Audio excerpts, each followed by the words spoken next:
चलतु आज गुरुत्वपूर्ण खबर आरंभ करवा।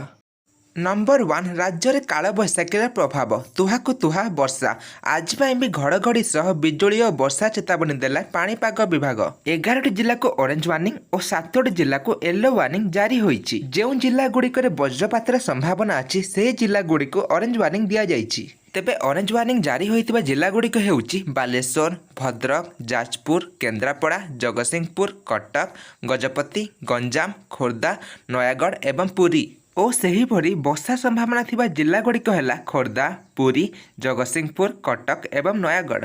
और येलो वार्निंग जारी होइतिबा 7टी जिला हेउची रायगढ़, कंधमाल, ढेंकानाल, केन्दुझर, मयूरभंज एवं मालकानगिरी।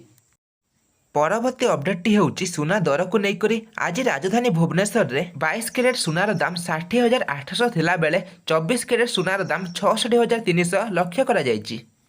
नंबर 3 बीजेडी बीजेपी संभाव्य मेंट को नहीं राज्य राजनीति एवं पूरा गोलमाल हो जाइछि। मेंट हेबो कि नहीं से नहीं उभय दलर नेता कर्मी द्वंद्व रे। एही समय 5D अध्यक्ष भिके पांड्यान का मंतव्य मेंट चर्चा को आहुरी बल जोगाउछि। से कहिसंती देशर दुई महान राष्ट्रनेता नरेंद्र मोदी एवं नवीन पट्टनायक बृहत्तम स्वार्थ दृष्टि एकाठी हेबाकू चाहती। एथिरे कौनसी राजनीति नहीं।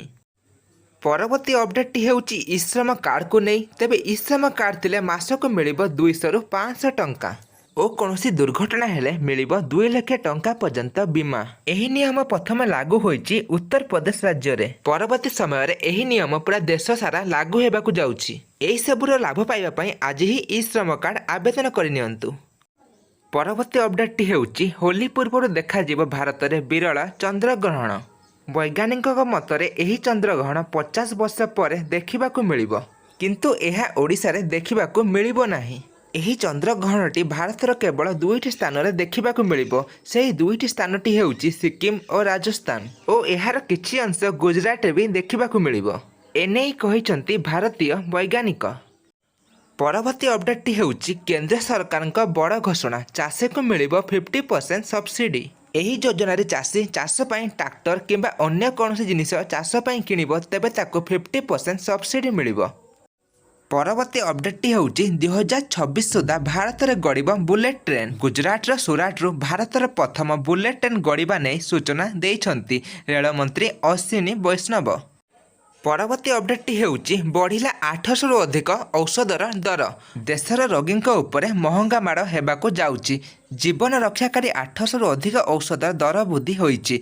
चलित वर्षर एप्रिल मासरे यह लागू हेबाकू जाउची।